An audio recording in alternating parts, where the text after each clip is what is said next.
The two contenders at 135 that have a shot at getting selected for George Kambosos Jr.'s next fight are Ryan Garcia and Vasily Lomachenko. According to trainer Robert Garcia, Kambosos' promoter Lou DiBella called him and told him that Ryan is the guy he's looking at for the next fight. So stay tuned and don't go away, because George Kambosos Jr. is fighting Ryan Garcia next. First up, why is Kambosos fighting Ryan Garcia next? Let's find out. As far as money is concerned, it makes sense for Kambosos to fight Ryan Garcia next. With Ryan's huge following on social media and Kambosos' trash talk, it will attract a ton of viewers. If Kambosos faces Ryan later this year, it would be on pay-per-view. Boxing expert Dan Rafael said, "That won't make boxing fans happy to have to pay to see the 5-year professional Ryan Garcia take on the Australian Kambosos on PPV, because neither of them have done enough in their respective careers for a fight between them to be sold to fans." Apart from Kambosos' recent win over injured Teofimo Lopez, he still hasn't beaten any high-ranking fighters. And if you recall, Kambosos struggled against aging fighters like Mickey Bay, who's 37, and Lee Selby, who's 34, and didn't show a great deal of talent in either of those fights. Trainer Robert Garcia said, "If you put the puzzles together, Kambosos is with Lou DiBella, and Lou DiBella also promotes Ryan's next opponent, Emmanuel Tago, this kid from Africa. He's with Lou DiBella, so maybe Team Kambosos did work something out with Golden Boy for a fight with Ryan Garcia. Maybe we'll do this fight, and then we got a big fight." I'm pretty sure that is probably the direction they're looking at. So they're working on something together. I listened to everything. I didn't tell him that I wasn't Robert Diaz. Ryan Garcia's huge social media following puts him above Haney as an option for Kambosos. Ryan has 21 wins, 0 losses, 18 KOs, and close to 9 million followers on Instagram, and 1.14 million subscribers to his YouTube channel. Next up, in today's digital age, is boxing promotion all about social media views and followers? You're about to find out. Many observers feel that a 4-belt champion from Australia against a fighter with a boring fighting style like Devin Haney, who elevated to his WBC championship position outside of the ring, wouldn't be as big of a pay-per-view draw as Garcia. Pay-per-view has always focused on fighters that can bring in subscribers to their platform against the 28-year-old Kambosos, who isn't a big name in the US. Kambosos' record is 20 wins, 0 losses, 13 KOs, and he captured his 4 lightweight titles last November after beating Teofimo Lopez. Unfortunately, the 23-year-old Haney also has his WBC lightweight title belt, and that's not going to be enough to bring in massive subscribers. Nowadays, there are too many champions in each weight division, and boxing fans are no longer looking at the possession of a title belt as an automatic reason to pay attention or to follow certain fighters. In today's digital age, it takes more than a title to interest fans. Kambosos' promoter, Lou DiBella, still hasn't said who he'll pick between the former world champion Lomachenko, who has 16 wins, 2 losses, and 11 KOs, or Ryan Garcia. But it's clear he's focusing on Garcia because of his massive social media following. And then, there's also the fact that it's a fight Kambosos has a better chance of winning. Kambosos is a great self-promoter, but he's clearly not in the same league as Lomachenko in terms of raw talent. At least not yet. Many boxing insiders feel that Lomachenko, Ukraine's #1 WBC champ, would wipe the floor with Kambosos at his current skill level. Up next, did Tyson Fury just open a can of whoop-ass on the notorious Conor McGregor? Let's take a look.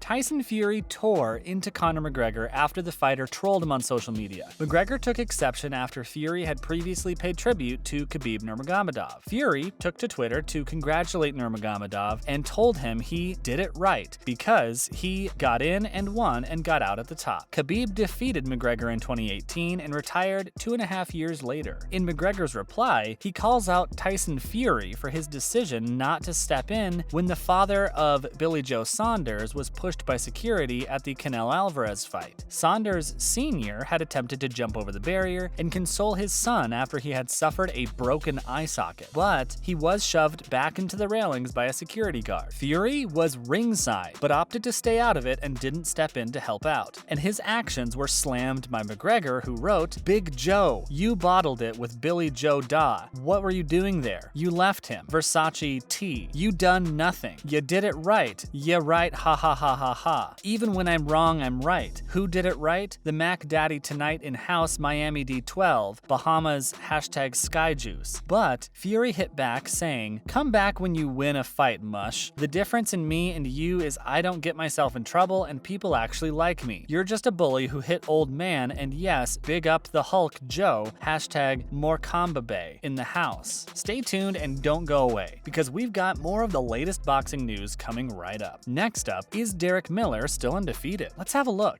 Derek Miller's record currently stands at 7 wins, 0 losses, and now 5 KOs after a third-round knockout against Dennis Vance, who has 1 win, 3 losses, and 1 KO. Miller started strong by moving forward, and most of Vance's punches were power punches that just couldn't connect. A board broke under the ring, causing a 10-minute delay in the first round, but when the fight started up again, Miller seemed to control the fight more and scored a knockdown with a body shot in the second round. Vance, who was already hurt from the first body shot, was hurt by another in the third, and referee Steve Daher stopped the fight at 34 seconds. Another fan favorite is Dwayne Taylor. Taylor continues to wow his fans, and just stopped Derek Reyes in less than 40 seconds into the first round. In the welterweight bout, Taylor scored 3 knockdowns, the third of which being the most devastating. Empire Boxing's Nicole Reinhardt looked much better over her previous opponent in the rematch against junior welterweight Gabrielle Hayes. And the third round produced a flurry of blows that Reinhardt threw. Hall of Fame referee Frank Garza was immediately forced to step in and defend Hayes, who had completely turned her back to Reinhardt. The victory showed off impressive adjustments in the rematch by Reinhardt and her trainer, Coach Glove. Up next, is Jermall Charlo really in trouble again? Let's have a look. Jermall Charlo, the unbeaten 2-division and reigning WBC middleweight champ, was arrested this past Friday afternoon in Fort Bend County, Texas, after a warrant was executed for his arrest. Charlo was charged with assault causing bodily injury of a family member and already has a previous conviction for family violence, a third-degree felony which carries a sentence of 2 to 10 years in prison if convicted. Charlo remains in custody with an unsecured bond set at $10,000 for his release. Fort Bend County Jail records indicate that Charlo, whose record is 32 wins, 0 losses, and 22 KOs, was arrested at 1:29 p.m. on Friday, with the warrant executed from an alleged incident last September. Charlo was previously under investigation for an alleged aggravated assault incident involving a family member in May of 2020 in his hometown of Richmond, Texas. An unnamed claimant alleged to have been assaulted to the point of suffering bodily harm, at which point an official report was filed classifying the alleged incident as aggravated assault causing serious bodily injury. The boxer wasn't arrested, and no charges were filed at the time. Jermall and his twin brother Jermell Charlo both fight for Premier Boxing Champions (PBC). Finally, why are fans lashing out at Yordenis Ugas? You're about to find out. Welterweight champion Yordenis Ugas recently responded when trolls belittled his victory over boxing superstar Manny Pacquiao. Last year, Ugas scored a decision win against the 8-weight champion and ended the career of one of the best fighters of all time. Pacquiao is a legend and now a celebrity. Pacquiao's rise to fame follows a stunning 25-year career. Ugas has always faced questions about how he was even given the title shot in the first place. Beating the Pac-Man should have been enough to silence the doubters, but it didn't and angered many of Pac-Man's fans. Ugas takes his job as a boxer and champ very seriously. Ugas said, "Thanks to everyone who supports and respects me, and thanks also to those who disrespect my career and underestimate me every day on this beautiful platform. They are the fuel to fuel my fire." Ugas then spoke to Pacquiao's fight against Thurman, saying, "Pacquiao vs. Thurman, Pac-Man threw 686 punches. In Pacquiao vs. Ugas, Pac-Man returned from one of his best performances of the last 10 years, beating a unified champion. He threw 810 punches, more than 100% more than he threw in our fight, unlike in his last fight. So what was the difference?" That's a wrap for today's video. Thanks for watching.